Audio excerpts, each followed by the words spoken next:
نحمده ونستعينه ونستغفره ونعوذ بالله من شرور أنفسنا ومن سيئات أعمالنا من يهده الله فلا مضل له ومن يضلله فلا هادي له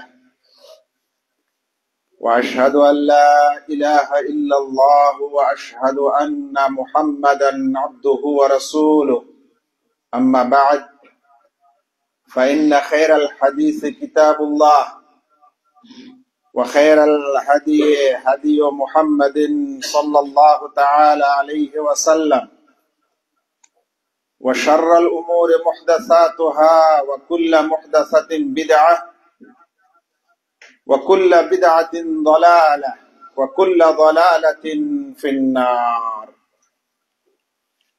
أعوذ بالله من الشيطان الرجيم بسم الله الرحمن الرحيم ادع إلى سبيل ربك بالحكمة والموعظة الحسنة وجادلهم بالتي هي أحسن إن ربك هو أعلم بمن ضل عن سبيله وهو أعلم بالمهتدين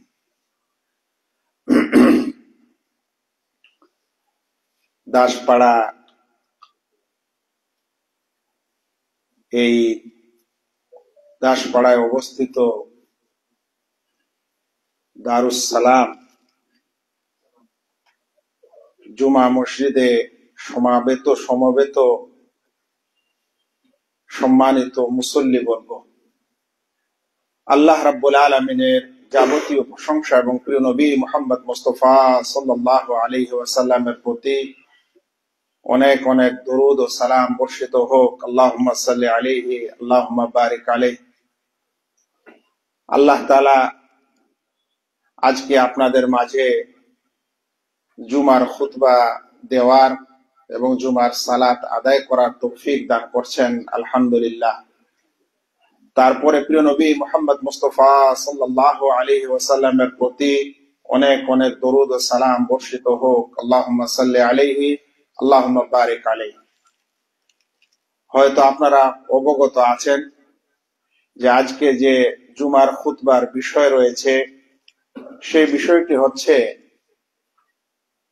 যে তোমরা আমার পক্ষ থেকে একটি আয়াত হলেও মানুষকে পৌঁছে দাও, এ সম্পর্কে এবং এই হাদিসের ব্যাখ্যা ও বিশ্লেষণ সম্পর্কে আজকের আলোচনা। ইনশাআল্লাহ এই আধা ঘন্টা সময়ে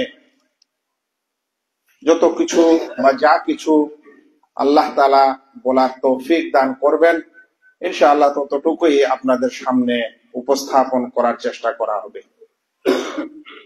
তবে বিষয়টি খুব গুরুত্বপূর্ণ।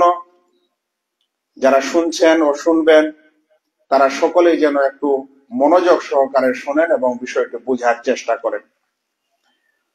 প্রথম কথা হলো, দাওয়াতের সম্পর্কে আল্লাহ রাব্বুল আলামিন সূরা নাহলের 125 নম্বর আয়াত একটি সুন্দর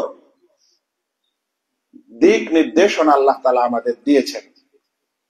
সেখানে স্পষ্ট করে আল্লাহ তাআলা বলছেন, উদউ ইলা সাবিলি রাব্বিকা বিল হিকমা, তোমরা হিকমতের সহিত মানুষকে আল্লাহর পথে দাওয়াত দাও,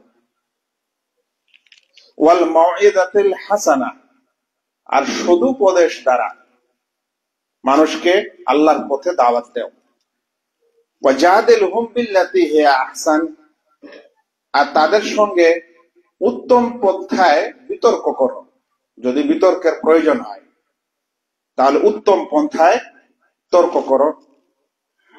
ইন্না রাব্বাকা হুয়া আ'লাম, তোমাদের রব তিনি সবচেয়ে বেশি জ্ঞাত, বিমান দাল্লা আন সাবিলি, যে ব্যক্তি তার রাস্তা থেকে পথভ্রষ্ট, ওয়া হুয়া আ'লামু বিল মুহতাদিন, এবং তিনি বেশি জ্ঞাত যে কারা বেশি হেদায়েত প্রাপ্ত। তাহলে এই আয়াতে দাওয়াতের এবং তাবলীগের একটা সুন্দর নিয়ম নীতি আল্লাহ তাআলা স্বয়ং বলেছেন যে তোমরা দাওয়াত দাও, কিন্তু হিকমতের সাথে, কৌশলের সাথে, সদুপদেশের সাথে এবং উত্তম পন্থায়। বিতর্ক হলে উত্তম পদ্ধতি নাও, মারপিট, হানাহানি, কাটাকাটি ইত্যাদি যেন না করা হয়। এবং আল্লাহ তাআলা এটাও বলে দিয়েছেন যে এরপরে কে হেদায়েত প্রাপ্ত সেটা আল্লাহ জানেন। নিজে নিজে সবাই দাবি করে বসে থাকলে যে সব হেদায়েত প্রাপ্ত হয়ে যাব, কিংবা তর্ক বিতর্ক করে জিতে নিলেই যে আমি হেদায়েত প্রাপ্ত হব, সেটা না। আল্লাহ তাআলা ভালো জানেন যে সেখানে হেদায়েত প্রাপ্ত কে। আল্লাহ রাব্বুল আলামিনের এই আয়াতটিরও ব্যাখ্যা ও বিশ্লেষণের খুব প্রয়োজন আছে। তবে আয়াতটি আজকের আলোচনার সহায়ক বা মূল বিষয়, সে কারণেই পেশ করা হলো শুধু অর্থটুকু। এবার ওই হাদিসকে নিয়ে আমরা আলোচনা করব, যে হাদিসে প্রিয় নবী মুহাম্মদ মুস্তাফা সাল্লাল্লাহু আলাইহি ওয়াসাল্লাম বলেছেন যে বাল্লিগু আন্নি ওয়ালাউ আয়া। একটু সম্পূর্ণ হাদিসটি আমরা শুনি। হাদিসটিতে বলা হয়েছে বাল্লিগু আন্নি ওয়ালাউ আয়া ওয়া হাদিসু আন বানি ইসরাঈল ওয়ালা হারাজ ওয়া মান কাযাবা আলাইয়া মুতাআম্মিদান ফালইয়াতাবাওয়া মাকআদাহু মিনান নার। এটি হলো সম্পূর্ণ হাদিস। হাদিসটিকে ইমাম বুখারী 3461 নম্বর হাদিসে বর্ণনা করেছেন। হাদিসটির অনুবাদ প্রথমে শোনা যাক। আল্লাহ রাসূল সাল্লাল্লাহু আলাইহি ওয়াসাল্লাম বলছেন, তোমরা পৌঁছে দাও আমার পক্ষ থেকে যদি একটি আয়াতও হয়, যদি একটি আয়াতও হয়, তাহলে তোমরা আমার পক্ষ থেকে সেটা পৌঁছে দাও এবং বানি ইসরাইলের ঘটনাবলীকে বর্ণনা করো। বানু ইসরাইল, যেটা এখন হয়তো আমরা ইহুদি নামে জানি, কিন্তু বানু ইসরাইল যে বানু ইসরাইল সম্প্রদায় ছিল, আর তাদের কাছে যে নবী এবং আম্বিয়ায়ে কেরাম আলাইহিমুস সালামরা এসেছিলেন, তাদের সাথে যা কিছু ঘটনাবলী হয়েছে বা তাদের থেকে যা কিছু এই দুনিয়াতে এখনো প্রমাণিত আছে, সেগুলো মানুষকে বলো, এবং এতে কোনো দোষের বিষয় নেই। কিন্তু আমরা প্রথম হাদিসটার অর্থটা জানি, অংশটা, এই বিষয়টা দ্বিতীয়টাকে আমরা জানি না। আর এই দ্বিতীয়টা একটা খুতবার বিষয়, যে বানু ইসরাইলের কি জিনিস আমাদের আল্লাহ রাসূল সাল্লাল্লাহু আলাইহি ওয়াসাল্লাম বলছেন যে বলো, কোনো অসুবিধা নেই। তারপরে বলছেন ওয়ামান কাযাবা আলাইয়া মুতাআম্মিদান, আর যে ব্যক্তি ইচ্ছাকৃত আমার ব্যাপারে কেউ মিথ্যারোপ করবে, যে ব্যক্তি ইচ্ছাকৃত মিথ্যারোপ করবে আমার উপর, সে যেন তার ঠিকানা জাহান্নাম বানিয়ে নেয়। তাহলে আপনি বাল্লিগু আন্নি ওয়ালাউ আয়া, একটি আয়াত প্রচার করার জন্য যতখানি আপনার চিন্তা ভাবনা আছে, যদি একটু মিথ্যা প্রচার হয়ে যায়, তাহলে জাহান্নামের ঠিকানাটা আছে, ওটার চিন্তাটা কে করে? অথচ এই হাদিসেই ওই সতর্কবাণী দেওয়া হয়েছে যে তোমরা প্রচার করো বটে, কিন্তু প্রচারের সময় যেন কোনো কিছু মিথ্যা ইত্যাদি আমার নামে না হয়, হলে কিন্তু ঠিকানা জাহান্নাম। তাহলে হাদিসের একটি অংশকে কিছু মানুষ গুরুত্ব দিবে, বাকিগুলোকে ছেড়ে দিবে, এটা কোনোদিনই একজন সৎ মানুষের আচরণ হতে পারে না। আচ্ছা, হাদিসটির অনুবাদ শুনলেন, এরপর আমরা মূল বক্তব্যে আসি। আমি কথা বলতে কোনো দ্বিধা করতে পারি না যে বর্তমান যুগ এবং বর্তমান মুসলিম প্রজন্ম, আমরা একটা এমন যুগে বসবাস করছি, যেই যুগে মানুষ সত্যিকারে তাবলীগ করাকে বেশি পছন্দ করছে, আর নিজের শিক্ষা চাইতে অপরকে শিক্ষা দিতে বেশি ভালোবাসছে।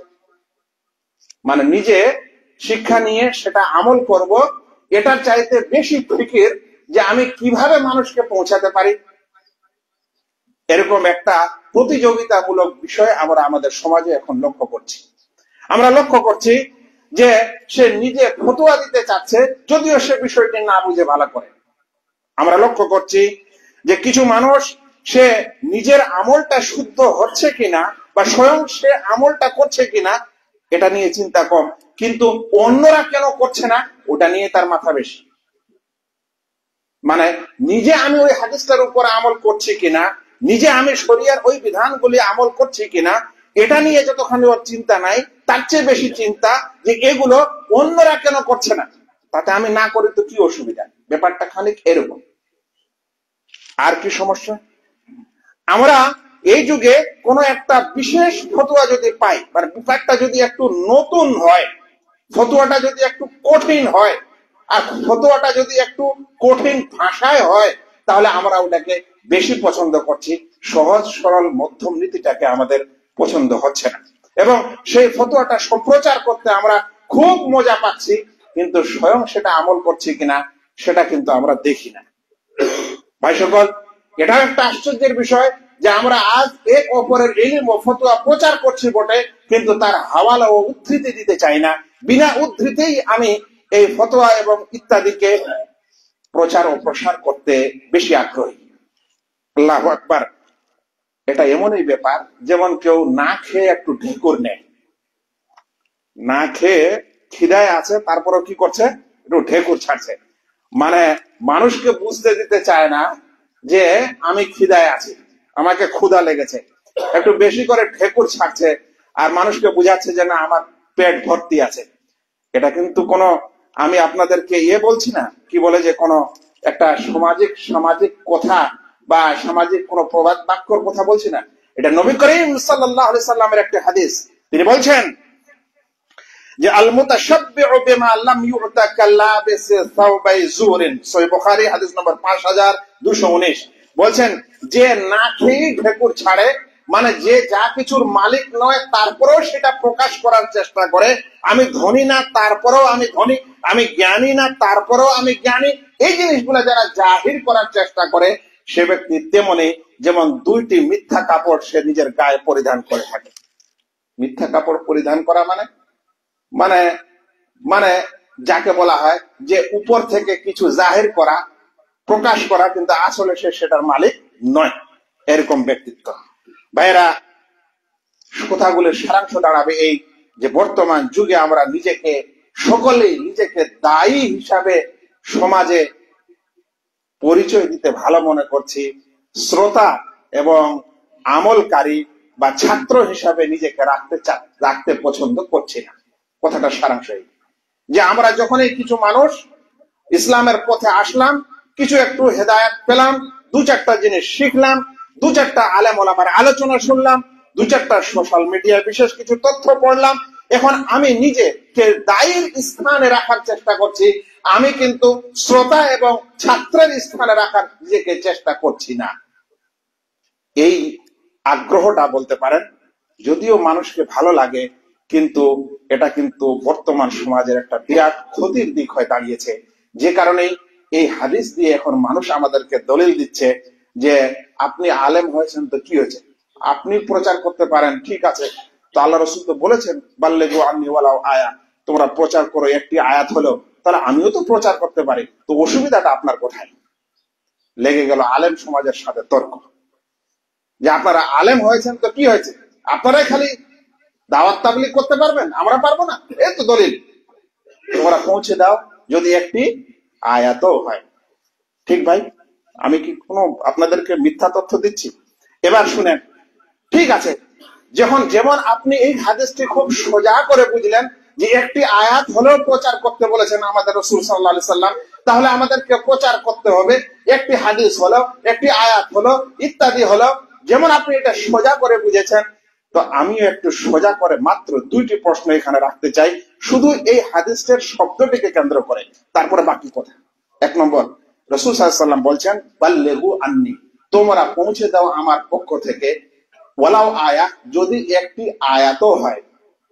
তাহলে আমি যদি এখন প্রশ্ন করি যে আপনি একমাত্র আয়াতকেই প্রচার করতে পারেন, হাদিসকে কিন্তু পারেন না, তাহলে আমার প্রশ্নটা কি অযৌক্তিক হবে? আমার প্রশ্নটা কি অযৌক্তিক হবে যে যদি হাদিসের এই ভাষ্য অনুযায়ী তুমি প্রচার করতে চাও, যেমন তুমি সোজা সোজা কথা বলছো আর বড় বড় কথা বলছো, তাহলে এই হাদিসে তো একটি আয়াতের কথা এসেছে, তার মানে আপনি কোরআনের আয়াত প্রচার করতে পারেন, এর বেশি কিন্তু আপনি পারেন না। যদি আপনি সোজাই বুঝনেওয়ালা মানুষ হন, তাহলে আমিও সোজা এই কথাই বলবো। দ্বিতীয় কথা, আচ্ছা বলেন তো, এই হাদিসে কি আয়াতের অনুবাদ প্রচারের কথা বলা হয়েছে না স্বয়ং আয়াতটাই প্রচার করার কথা বলা হয়েছে? আল্লাহ রাসূলকে বললেন যে তোমরা আমার পক্ষ থেকে পৌঁছে দাও যদি আয়াতের একটি অর্থ হয়। আয়াতের অর্থের কথা তো বলেননি, তাহলে আয়াতকেই পৌঁছাতে বলেছেন, আপনি আবার আয়াতের অর্থ কেন প্রচার শুরু করলেন? আচ্ছা, এখানে যদি আয়াত প্রচার করতে বলা হয়েছে, তাহলে আপনি হাদিস কেন শুরু করলেন? তাহলে আপনি আবার এই অর্থ কেন প্রচার শুরু করলেন? তাহলে আপনি আবার ফতোয়ার প্রচার কেন শুরু করলেন? তাহলে আপনি আবার গবেষণার প্রচার কেন শুরু করলেন? তখন আপনি বলবেন যে না না, হাদিসটার উদ্দেশ্য তো এটা নয় যে খালি শুধু একটি আয়াত প্রচার করতে হবে, তার মানে কোরআন হাদিস এবং ইসলামের যা কিছু হবে তাই প্রচার করা যেতে পারে। তাহলে বলবো, এই ব্যাখ্যা আপনি কোথা থেকে নিলেন? এটা আপনার মনের ব্যাখ্যা? এটা আপনার প্রবৃত্তির ব্যাখ্যা? আপনার ব্যাখ্যাটা যদি সহিও হয়, কিন্তু আপনি আসলে প্রবৃত্তি পূজারী। দাওয়াত তাবলীগের সময় আপনি এই আয়াত নিয়ে আসছেন, এই হাদিস নিয়ে আসছেন, আনার পর আপনি আপনার রাস্তা সুগম করে নিচ্ছেন যে আমিও একজন দায়ী এবং আমিও একজন মুবাল্লিগ, আমি একজন বড় শেখ, আমি একজন বড় আলেম, আমি একজন বড় মাশায়েখ ইত্যাদি। কিন্তু যখন ব্যাখ্যার সময় আসছে তখন ব্যাখ্যাটা আবার নিজের মতো করে নিচ্ছেন, আর অন্যের বেলায় আপনার দৃষ্টিভঙ্গি আবার অন্য হয়ে যাচ্ছে। সেজন্য আমি বলছিলাম যে যদি কেউ এরকমই মনে করেন যে না, এই আয়াতের এই হাদিসের অর্থ হলো যে আমাদের সকলকে দাওয়াতের কাজ করতে হবে, একটি আয়াত হলেও প্রচার করতে হবে, যদি এরকমই সোজা বুঝেন, তাহলে আপনি আয়াতের প্রচার ছাড়া হাদিসের প্রচার করতে পারেন না, আপনি আয়াতের প্রচার ছাড়া আপনি তার অনুবাদের প্রচার করতে পারেন না, ইসলামের কোন মাসলা মাসাইল এবং ফতোয়া ইত্যাদি প্রচার করতে পারেন না। এটা আমি এই কারণেই বললাম যে যারা সোজা বুঝেছেন তাহলে তাদের সঙ্গে সোজা উদ্দেশ্যেই কিছু কথা বলা যাক। কিন্তু আসলে এই হাদিসটার অর্থ ব্যাখ্যা কি, ওলামারা কি বলেছেন একটু শুনতে হবে। আমি ওদেরকে ওদের ভাষায় উত্তর দেওয়ার পর এবার সঠিক বিধানগুলি আমাদের ওলামা এবং মাশায়েখরা, দ্বীনের পণ্ডিতেরা কি বলেছেন এ সম্পর্কে শোনা যাক। প্রথম কথা, যে একটি আয়াত হলো প্রচার কথা বলা হয়েছে, এখানে কি হাদিস আসতে পারে কিনা? জি, আসতে পারে। একজন মুফাসসির আছেন, তার আকীদার কিছু ত্রুটি থাকলেও খুব প্রসিদ্ধ, সেটা হলো তাফসিরে বাইজাবি। তাকে বাইজাবি নামে ওলামারা চিনে। তার বরাতে তুহফাতুল আহওয়াজের লেখক শেখ আব্দুর রহমান আল মুবারাকপুরি তিনিও নকল করছেন। তারা বলছেন যে বাইজাবি বলছেন ইন্নামা ক্বালা আয়া ওয়া লাম ইয়াকুল হাদিস। এখানে আল্লাহ রাসূল সাল্লাল্লাহু আলাইহি ওয়াসাল্লাম বলছেন যে একটি আয়াত হলো প্রচার করো, এটা বলছেন না যে একটি হাদিস হলো প্রচার করো। কারণটা কি? তখন তিনি কারণ উল্লেখ করে বলছেন যে কোরআন একটি এমন বিষয়, এমন একটা বই যে আল্লাহ রাব্বুল আলামিন সেটার হেফাজতের দায়িত্ব নিয়েছেন। হেফাজতের দায়িত্ব নেওয়ার পরও যদি ওটা পৌঁছাতে বলছেন, তাহলে যেই হাদিসের হেফাজতের দায়িত্ব আল্লাহ নেননি সেটা এখানে অটোমেটিকলি ঢুকে পড়বে,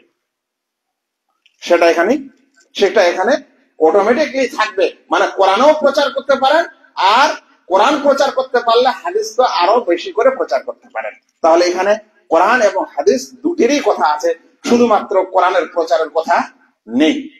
এটা এক নম্বর কথা। মুবারাকপুরি তিনি বলছেন বাল্লিগু আন্নি কুল্লামা জিতু বিহি আইয়ুহান নাস।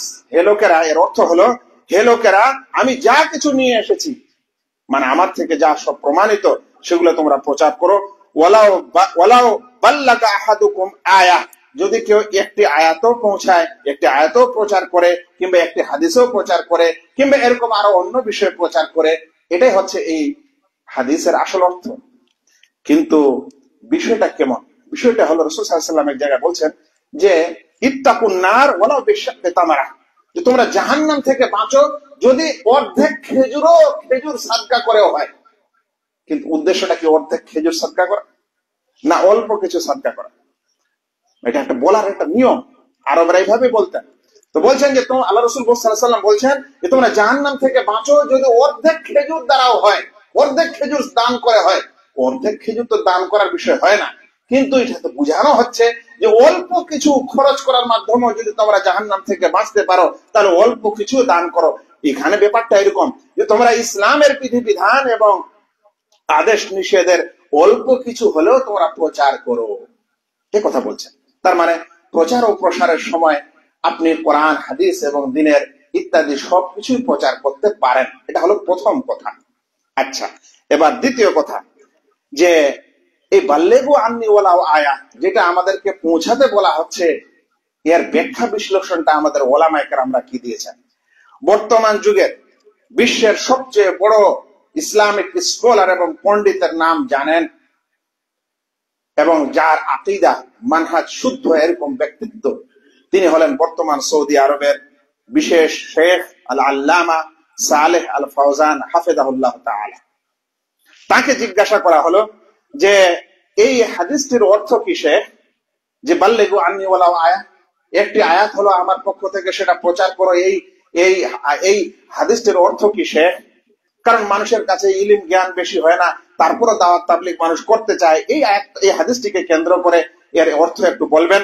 তখন শেখ বলছেন নাম আত-তাবলীগু ওয়াজিব আল ইবলাগু ওয়াজিব।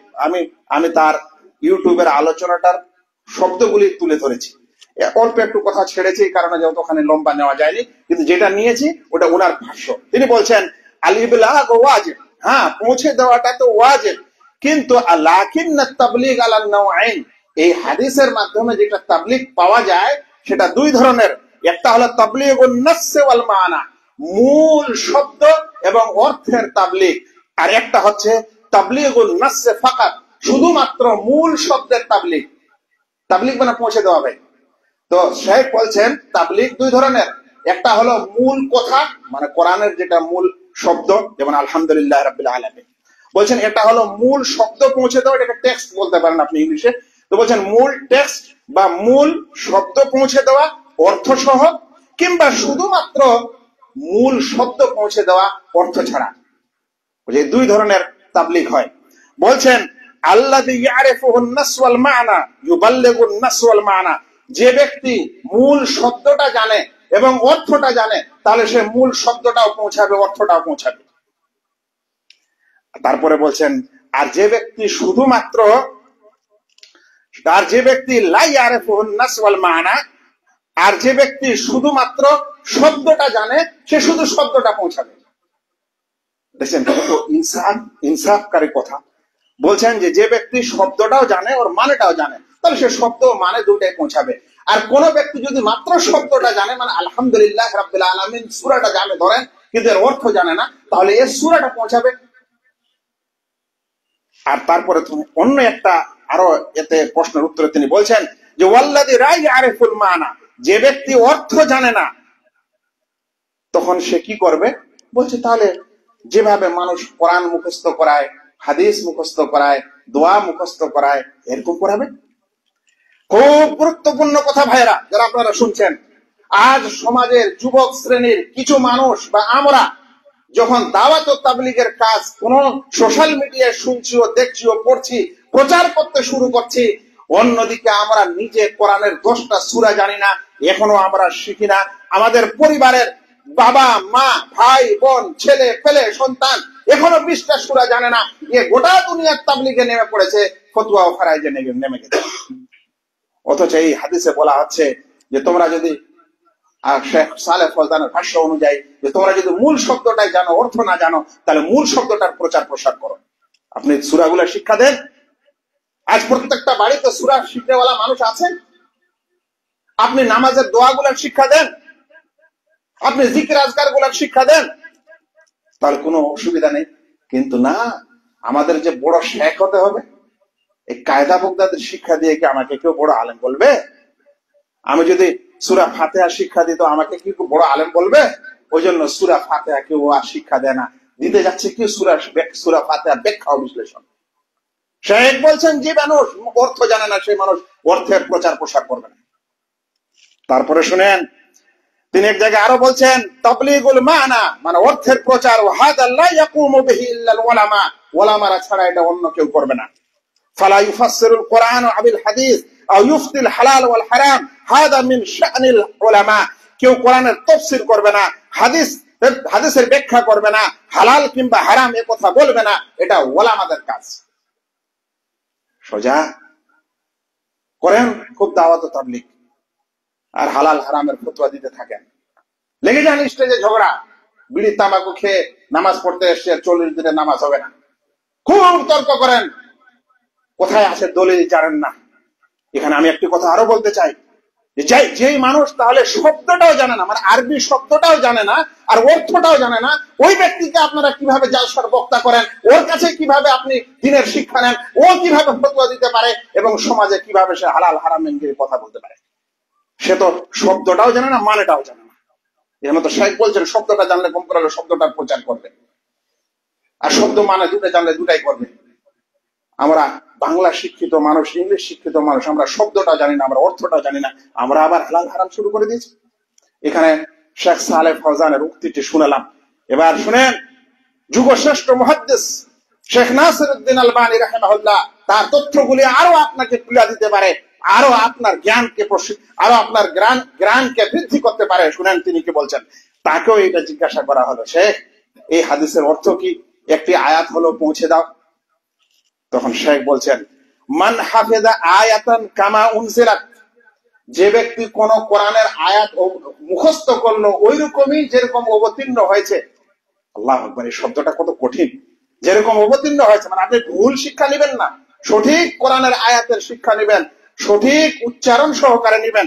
তারপরে বলছেন আও জুমলাতাম মিন আহাদিসির রাসূল, কিংবা রাসূল সাল্লাল্লাহু আলাইহি ওয়াসাল্লামের কিছু হাদিস আপনি মুখস্থ করেছেন, কামা রুবিয়াত, যেমন হাদিসটা বর্ণনা করেছেন মুহাদ্দিসিনরা রাবিরা, কিংবা বলছেন বাল কামা সাহাত, কিংবা হাদিসটা যেমন সহিহ সূত্রে বর্ণিত হয়েছে, তাহলে কি হবে? তো বলছে ফাবাল্লিগহা কামা সামিআহা, আর সে ব্যক্তি ফাবাল্লাগাহা, সে ব্যক্তি ওরকমই পৌঁছে দিল যেরকম শুনেছে, ফাহুয়া ওয়াজিবুহু, তাহলে এটাই তার কর্তব্য। নেন হাদিস প্রচার করেন, হাদিস ওইভাবেই প্রচার করবেন যেভাবে রাসূল সাল্লাল্লাহু আলাইহি সাল্লাম থেকে মুহাদ্দিসিনরা বর্ণনা করেছে, রাবীরা বর্ণনা করেছে, ওইভাবে আপনি বর্ণনা করেন। তা আপনি তো ভাই হাদিসের আরবিটাও পড়তে জানেন না, অর্থটাও জানেন না, আপনি এত বড় দায়িত্ব নিলেন কেন? আপনাকে নিতে কে বলছে? কারণ আপনি ওই যে, আজ আমরা শ্রোতা কেউ হতে চাই না, আমরা শিক্ষার্থী হতে চাই না, আমরা সকলেই শিক্ষক হতে চাই। তারপরে শুনেন উনি তারপরে কি বলছেন। তারপরে বলছেন আম্মাল্লাযী লা ইউহসিনু তিলাওয়াতা আয়া, যে ব্যক্তি কোরআনের আয়াত তেলাওয়াত করতে শুদ্ধ করে পড়তে জানে না। তারপরে আগে গিয়ে বলছেন কিংবা হাদিস তো বর্ণনা করে বটে, কিন্তু হাদিস বলতে গিয়ে লাহান করে, আও ইউলহান, লাহান করা মানে মানে অক্ষর ধরনের আলহামদু, তো আলহামদুর জায়গায় সে বলছে আলহামদু, মানে জাবারটাকে জের করে দিয়েছে, এটাকে বলা হয় লাহান। লাহান অনেক ধরনের হয়, এটা উদাহরণ দিলাম। বলছে যে এরকম লেহান করে সে যেন হাদিস না প্রচার করে, কারণ রাসূল সাল্লাল্লাহু আলাইহি সাল্লামের হাদিস ওইভাবেই পৌঁছাতে হবে যেভাবে হাদিসটা অবতীর্ণ হয়েছে, যেভাবে রাসূল সাল্লাল্লাহু আলাইহি সাল্লাম বলেছেন। ও যদি আক্ষরিক ভুল করে, সে যদি উচ্চারণে ভুল করে, তাহলে সে ওই হাদিসের অন্তর্ভুক্ত হবে যে মান কাযিবা আলাইয়া মুতাআম্মিদান ফালিয়াতাবাওয়া মাকাদাহু মিনান নার, যে ব্যক্তি আমার উপর মিথ্যারোপ করলো সে যেন তার ঠিকানা জাহান্নাম বানিয়ে নেয়। কারণ ওইভাবে তো আল্লাহ রাসূল হাদিস বলেননি যেভাবে সে বলছে, ওইভাবে তো মুহাদ্দিসিনে কেরামরা হাদিস বলেননি যেভাবে সে ভুল উচ্চারণ করে বলছে। ভাই খুব সোজা, মানুষ ইসলামকে খেলা করে নিয়েছে, এই হাদিস দ্বারা খেলা করে নিয়েছে। তারপরে শুনেন তিনি বলছেন ওয়াইদা আলিমা শাখসুল হুকমা মিন আহকামিশ শারা, এটা তো কোরআন হাদিসের কথা গেল। তারপরে বলছেন যদি শরীয়তের কোন বিধিবিধান সম্পর্কে সে জানতে পারে, মিন আলিমিন, কোন আলেম থেকে, কিন্তু যে শিখেছে ওয়া হুয়া লাইসা আলেমান, সে নিজে আলেম নয় কিন্তু আলেমের কাছ থেকে শিখেছে। সুম্মা সুইলা হাদাল মুতাআল্লিম, অতঃপর এই শিক্ষার্থীকে কেউ জিজ্ঞাসা করছে ওই বিষয়ে, ধরেন সুন্নতে মুআক্কাদা সম্পর্কে জিজ্ঞাসা করছে, তো বলছে যে ও নিজে আলেম না, কিন্তু ও সুন্নতে মুআক্কাদা সম্পর্কে আলেমের কাছ থেকে শিক্ষা নিয়েছে, কিংবা বই পড়ে শিখেছে, কিংবা আরো কোনো মাধ্যমে শিখেছে। শাইখ বলছেন ফালা ইয়াজুযু লাহু আন ইয়াকুলা হালালুন ওয়া হারামুন, এই ব্যক্তিকে হালাল হারাম বলা জায়েজ নয়। ওয়া ইন্নামা ইয়াকুলু আনা সামিআতু ফুলানান ক্বালা কাযা, এই ব্যক্তির জন্য বলতে হবে যে আমি অমুকের কাছ থেকে শুনেছি, তিনি এরকম বলেছেন, তিনি এরকম লিখেছেন, তিনি এরকম ফতোয়া দিয়েছেন। কিন্তু আমরা ওই ব্যক্তির নাম নিব না, ওই যে নাম নিলে নিজের পড়াইটা তো থাকবে না, না ক্রেডিটটা চলে যাবে ওই শাইখের কাছে, নিজের তো আর ক্রেডিট হলো না। শুনেন, যারা এই আলেম ওলামাকে এইভাবে অপদস্থ করে এবং আলেম ওলামার তথ্য নিয়ে নিজের নামে তথ্য করে প্রচার করে, এরা সকলে মিথ্যুক। এরা ওলামাদেরকে আজ তাচ্ছিল্যের কারণ বানিয়েছে সমাজে, সকলে মিথ্যুক। শুনেন তিনি বলছেন সে বলছে কেননা সে আলেম নয়, কারণ সে আলেমের কাছে শুনেছে। তাহলে তুমি যার কাছে শুনেছো তুমি তার হাওয়ালা দাও। তারপরে বলছেন সে যদি আলেম না হওয়ার পরে এই তথ্যগুলা প্রকাশ করে, মানে কোন আলেম থেকে নেওয়ার পর প্রকাশ করছে, তাহলে সে অপরের জ্ঞান প্রকাশ করছে। ক্রেডিটটা এর নয়, ক্রেডিটটা হচ্ছে ওই আলেমের যে জ্ঞান শিক্ষা করে, এ সকল কিছু অধ্যয়ন করে, এই সকল তথ্য সমাজকে দিয়েছে। ক্রেডিটটা ওই আলেমের, সেই চেষ্টাটা ওই আলেমের, সেই সওয়াবটা সেই আলেমের। আর এ শুধু প্রচার করছে, কিন্তু প্রচারের সময় নিজেকেই মনে হচ্ছে সেই এগুলার তথ্যের সবচেয়ে বড় জ্ঞানী, তাহলে সে তথ্যকে চুরি করা হলো না? নিজেকে জাহির করা হলো না, অথচ সে কি নয়, ওই তথ্যের মালিক নয়? আল্লাহু আকবার। ইসলামের এই আমানত যদি কোনো মানুষ বুঝে, আর এরকম যদি সমাজ হয়, কোনদিন তর্ক বিতর্ক লাগতে পারে না। সমাজের তর্কের কারণই হচ্ছে আলেম ওলামাদের তোয়াক্কা ছেড়ে দিয়ে নিজে সকলে আলেম সেজে এবং তথ্য চুরি করে তাদের নাম না নিয়ে নিজের ক্রেডিট নেওয়া এবং নিজেকে জাহির করা। আল্লাহ হেফাজত করুক এই সমাজকে। আমাদের খুতবার সময় শেষ হয়ে আসছে, একটি কথা আরো বলি।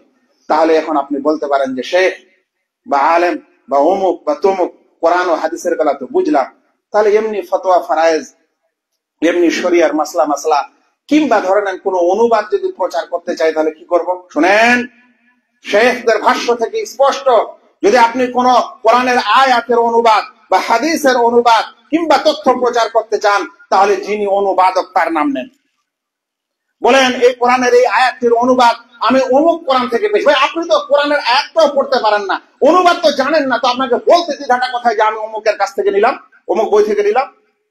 বলেন আপনি অমুক অ্যাপ থেকে নিয়েছেন, আপনি মোবাইলের অমুক অ্যাপস থেকে এটা নিয়েছেন, যে অ্যাপস এর অনুবাদ করা হয়েছে। আপনি বেঁচে যাবেন যদি ওরা ভুল করে, তাহলে আপনি বেঁচে যাবেন, কারণ আপনি বলছেন অমুক নিয়েছে। আর যদি ওরা ভুল করে অনুবাদ করে ছেড়েছে, আপনি প্রচার করেন, তো আপনি ভুলটাই প্রচার করছেন।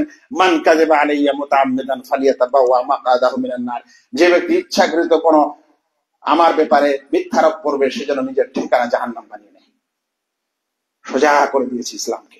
সবাই এখানে বড় বড় ইসলাম পণ্ডিত হয়ে গেছে। আল্লাহ বুঝার তৌফিক দান করো ভাই সকল। এরপরে আর একটি বিষয় আপনাদের বোঝাতে চাই, সেটা হলো যে একটু আগে বলছিলাম যে ব্যক্তি আরবিটাও পড়তে জানে না, তো অর্থ তো আসলেই জানে না। দুনিয়াতে এরকম মানুষ পেয়েছেন যে আরবি পড়তে জানে না আর আরবি অর্থ জানে। তো আরবি পড়তেও জানে না, অর্থও জানে না, ওই ব্যক্তি যদি হালাল হালাল হারামের ফতোয়া দেয়, ওই ব্যক্তি যদি দিনের মাসলা মাসাইল ও গবেষণার কথা বলে, তাহলে ভাই অবস্থা তো শোচনীয় হতেই পারে। এরপরে আরেকটি তথ্য ইনশাআল্লাহ দ্বিতীয় খুতবায় দেওয়ার চেষ্টা করব। বারাকাল্লাহু লানা ওয়া লাকুম ফিল কুরআনিল আযীম ওয়া নাফা'নি ওয়া ইয়্যাকুম বিল আয়াতি ওয়ায যিকরিল হাকীম। ইন্নাহু তাআলা জাওয়াদুন কারীমুন মালিকুম রাউফুর রহিম।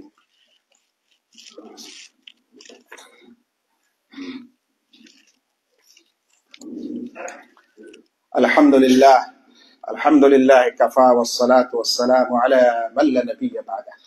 এরপর একটি খুব সোজা বিষয়ের সম্পর্কে সজাগ হতে হবে।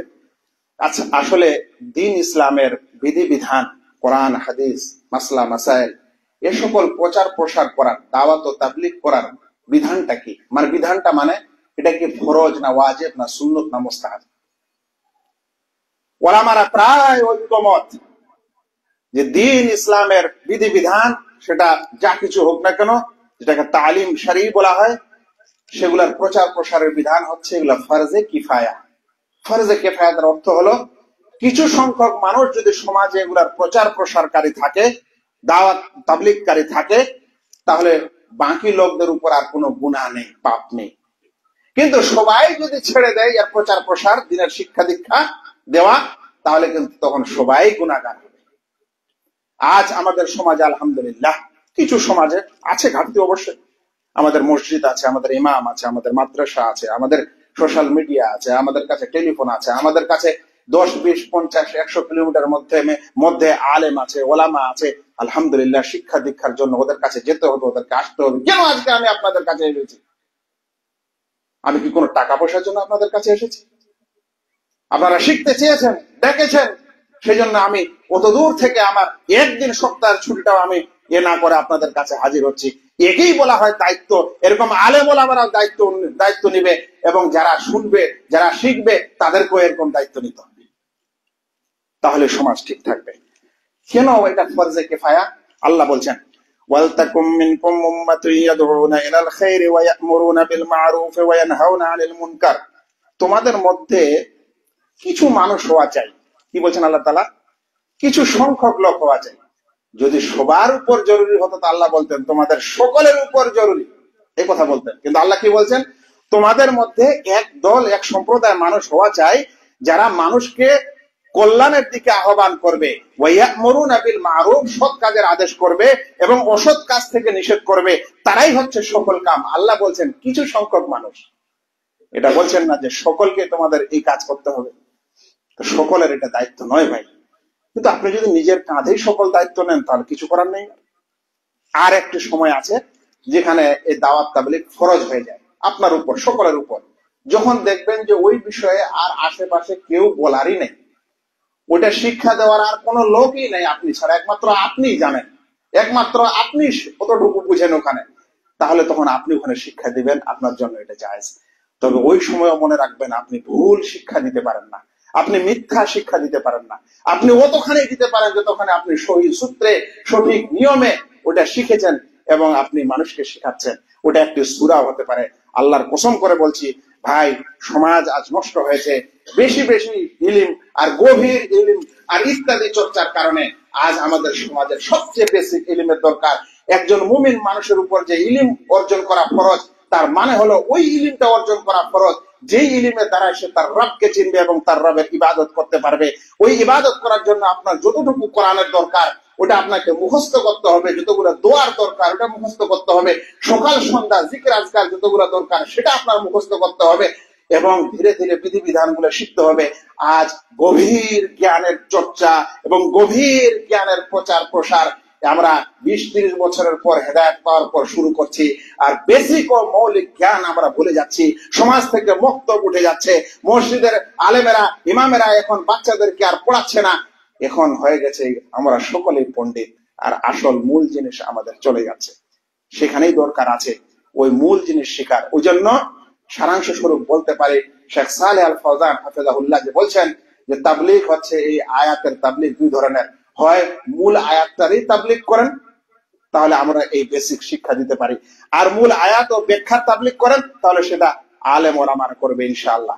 আর যদি আপনি কোন আলেম ওলামার তথ্য শুনে সমাজকে বলতে চাচ্ছেন তাহলে কম করে হলে আপনাকে হাওয়ালা দিতে হবে যে অমুক এটার অনুবাদ করেছে, অমুক এটা বলেছে, অমুক এটা লিখেছে, অমুক পত্রিকায় এসেছে, অমুক বইতে আছে, অমুক তার লেখক। তাহলে আপনি সঠিক দিনের সঠিক প্রচার প্রসারকারী হবেন। নচেত আপনি নিজেকে আল্লাহ আলাম জাহির করার চেষ্টা করছেন, অন্যের তথ্য চুরি করে আপনি প্রকাশ করছেন। পৃথিবীতে কপিরাইট আছে কিন্তু আমাদের আলেম ওলামাদের কপিরাইট নাই। আপনারা যদি এই চুরি করেন তাহলে ওরা তো আল্লাহর কাছে সওয়াব পেয়ে যাবে, কিন্তু আপনার অপরাধের শাস্তি আপনাকে পেতেই হবে। আল্লাহ তাআলা যেন আমাদের সকলকে বুঝার তৌফিক দান করেন, ওই অনুযায়ী আমল করার তৌফিক দান করেন, সমাজের বিভ্রান্তি দূর করার আল্লাহ রাব্বুল আলামিন তৌফিক দান করেন। اللهم صل على محمد وعلى ال محمد كما صليت على ابراهيم وعلى ال ابراهيم انك حميد مجيد. اللهم بارك على محمد وعلى ال محمد كما باركت على ابراهيم وعلى ال ابراهيم انك حميد مجيد. عباد الله، ان الله يأمركم بالعدل والاحسان وايتاء ذي القربى وينهى عن الفحشاء والمنكر والبغي يعظكم لعلكم تذكرون.